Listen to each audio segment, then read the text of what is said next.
S M Krishna ಮುಖ್ಯಮಂತ್ರಿ ಆಗಿದ್ದು ಹೇಗೆ? ಈ ಪ್ರಶ್ನೆ ಹಲವರಿಗೆ ಕಾಡಬಹುದು.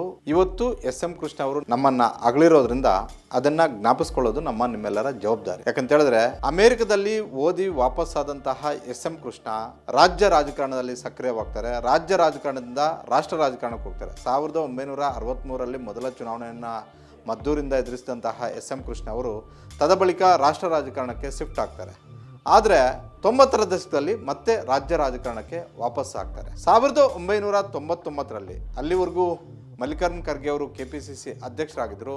ಚುನಾವಣೆ ಇನ್ನೇನು 6-7 ತಿಂಗಳು ಇರುವಂಥ ಒಂದು ಸಂದರ್ಭದಲ್ಲಿ Congress high command S M Krishna ಅವರೇ KPCC ಅಧ್ಯಕ್ಷರಾಗಬೇಕು ಅನ್ನುವಂಥ ಒಂದು ಘೋಷಣೆಯನ್ನು ಮಾಡಿಬಿಡುತ್ತೆ.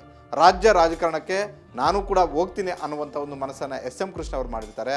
ಎಸ್ ಎಂ ಕೃಷ್ಣ ಅವರು ಇಟ್ಟಂತಹ ಒಂದು ಬೇಡಿಕೆಯನ್ನು ಕಾಂಗ್ರೆಸ್ ಹೈಕಮಾಂಡ್ ಪೂರೈಸುತ್ತೆ. ನೀವು ಹೋಗಿ ಪಕ್ಷವನ್ನು ಕಟ್ಟ್ರಿ ಅನ್ನುವಂಥ ಒಂದು ಸಂದೇಶವನ್ನು ರವಾನೆ ಮಾಡುತ್ತೆ. ಯಾಕಂತ ಹೇಳಿದ್ರೆ ವೀರಪ್ಪ ಮೊಯ್ಲಿಯವರ ನೇತೃತ್ವದಲ್ಲಿ 94ರ ಚುನಾವಣೆಯನ್ನು ಎದುರಿಸಿದ್ದಂತಹ ಕಾಂಗ್ರೆಸ್ ಪಕ್ಷ 30ರ ಗಡಿನೂ ಕೂಡ ದಾಟಿರೋದಿಲ್ಲ. 36 ಸ್ಥಾನಗಳನ್ನು ಮಾತ್ರ ಗೆದ್ದಿರುತ್ತೆ. ಈ ಹೀನಾಯ ಸೋಲು ಕಾಂಗ್ರೆಸ್ ಹೈಕಮಾಂಡ್ಗೆ ಬರಸಿಡಿಲು ಬರೆದಂತಾಗಿರುತ್ತೆ. ಹೀಗಾಗಿ 99ರಲ್ಲಿ ಮತ್ತೆ ರಿಪೀಟ್ ಆಗಬಾರ್ದು.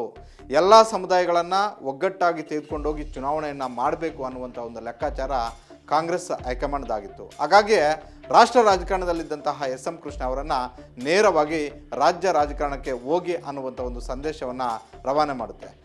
ಹಾಗೆ ಬಂದಂತಹ ಎಸ್ ಎಂ ಕೃಷ್ಣ ಅವರು KPCC ಅಧ್ಯಕ್ಷರಾದ ತಕ್ಷಣವೇ ಇಡೀ ರಾಜ್ಯ ಸುತ್ತಬೇಕು, ಎಲ್ಲ ಕ್ಷೇತ್ರಗಳನ್ನು ಕೂಡ ಭೇಟಿ ಆಗಬೇಕು, ಕಾಂಗ್ರೆಸ್ ಕಾರ್ಯಕರ್ತರನ್ನು ಹುಮ್ಮಸ್ಸು ತುಂಬಬೇಕು, ಕಾಂಗ್ರೆಸ್ ಕಾರ್ಯಕರ್ತರಿಗೆ ಹುಮ್ಮಸ್ಸು ತುಂಬಬೇಕು ಅನ್ನುವಂಥ ಒಂದು ನಿರ್ಧಾರಕ್ಕೆ ಬರ್ತಾರೆ. ಆಗ ಅವರಿಗೆ ಉಳಿದಂಥ ಒಂದು ಪ್ಲಾನೇ ಪಾಂಚಜನ್ಯ ಕಾರ್ಯಕ್ರಮ. ಕೈಯಲ್ಲಿ ಪಾಂಚಜನ್ಯವನ್ನು ಇಟ್ಟು ಕೋಲಾರದಿಂದ ಆರಂಭ ಆದಂತಹ ಒಂದು ಪ್ರಚಾರ ಎಲ್ಲ ಕ್ಷೇತ್ರಗಳಲ್ಲೂ ಕೂಡ ತಲುಪುತ್ತೆ. 1999ರಲ್ಲಿ ನಡೆದಂತಹ ಚುನಾವಣೆಯಲ್ಲಿ ಕಾಂಗ್ರೆಸ್ ಪಕ್ಷ ಅಭೂತಪೂರ್ವವಾದಂತಹ ಒಂದು ವಿಜಯವನ್ನು ಸಾಧಿಸುತ್ತೆ. 139 ಸ್ಥಾನಗಳನ್ನು ಕಾಂಗ್ರೆಸ್ ಪಕ್ಷ ಗೆದ್ದಿರುತ್ತೆ. ಅಂದರೆ 90ಕ್ಕೂ ಅಧಿಕ ಸ್ಥಾನಗಳು. 1994ರಲ್ಲಿ ಗೆದ್ದಂತಹ ಕಾಂಗ್ರೆಸ್ ಪಕ್ಷಕ್ಕೆ ಪ್ಲಸ್ 90 ಸ್ಥಾನಗಳು ಸೇರಿ 139 ಸ್ಥಾನಗಳನ್ನು ಎಸ್ ಎಂ ಕೃಷ್ಣ ನೇತೃತ್ವದಲ್ಲಿ ಅವತ್ತು ಕಾಂಗ್ರೆಸ್ ಪಕ್ಷ ಗೆದ್ದಿರುತ್ತೆ.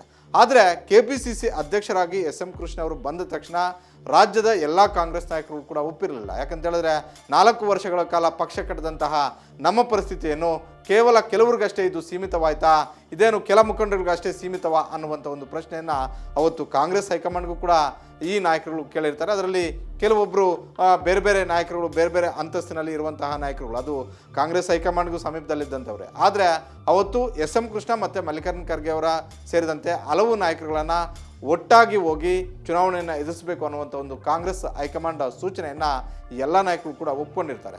ಅದರ ಫಲವೇ 1999ರ ಚುನಾವಣೆಯಲ್ಲಿ ಕಾಂಗ್ರೆಸ್ ಪಕ್ಷ 139 ಸ್ಥಾನಗಳನ್ನು ಗೆಲ್ಲೋದು.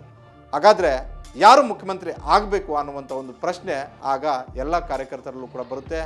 ಆ ಸಂದರ್ಭದಲ್ಲಿ ಸಹಜವಾಗಿ KPCC ಅಧ್ಯಕ್ಷ ಎಸ್ ಎಂ ಕೃಷ್ಣ ಮುಖ್ಯಮಂತ್ರಿ ಆಗಬೇಕು ಅನ್ನುವಂಥ ಒಂದು ಬೇಡಿಕೆ ಭಾಳಷ್ಟು ಕಡೆಯಿಂದ ಬರುತ್ತೆ. ಆದರೆ ನಾವು 5-6 ವರ್ಷಗಳಿಂದ ರಾಜ್ಯದಲ್ಲಿ ಪಕ್ಷ ಕಟ್ಟಂಥವರು ನಮ್ಮ ಪರಿಸ್ಥಿತಿ ಏನು ಅನ್ನುವಂಥ ಒಂದು ಪ್ರಶ್ನೆಯನ್ನು ಮಲ್ಲಿಕಾರ್ಜುನ್ ಖರ್ಗೆ ಸೇರಿದಂತೆ, ಧರ್ಮಸಿಂಗ್ ಸೇರಿದಂತೆ ಹಲವು ನಾಯಕರುಗಳು ಕಾಂಗ್ರೆಸ್ ಹೈಕಮಾಂಡ್ ಮುಂದೆ ಇಡ್ತಾರೆ.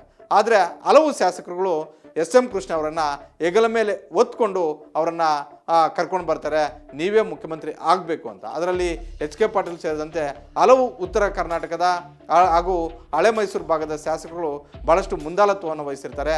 ಎಸ್ ಎಂ ಕೃಷ್ಣ ಅವರು ಮುಖ್ಯಮಂತ್ರಿ ಆದರೆ ರಾಜ್ಯಕ್ಕೆ ಅನುಕೂಲ ಆಗುತ್ತೆ. ಹೀಗಾಗಿ ಎಸ್ ಎಂ ಕೃಷ್ಣ ಅವರೇ ಮುಖ್ಯಮಂತ್ರಿ ಆಗಬೇಕು ಅನ್ನುವಂತಹ ಒಂದು ಬಲವಾದಂಥ ಒಂದು ಒತ್ತಡ ಕೇಳಬಂದಾಗ Congress high command S M Krishna ಅವರನ್ನು ಮುಖ್ಯಮಂತ್ರಿಯನ್ನಾಗಿ ಘೋಷಣೆ ಮಾಡುತ್ತೆ. ಹೀಗೆ ಎಸ್ ಎಂ ಕೃಷ್ಣ ಅವರು ರಾಷ್ಟ್ರ ರಾಜಕಾರಣದಿಂದ ರಾಜ್ಯ ರಾಜಕಾರಣಕ್ಕೆ ವಾಪಸ್ಸಾಗಿ ಮುಖ್ಯಮಂತ್ರಿ ಆದರು ಅನ್ನುವಂಥದ್ದು ನಮ್ಮ ಕಣ್ಮುಂದಿರುವಂತಹ ಒಂದು ವಿಚಾರ.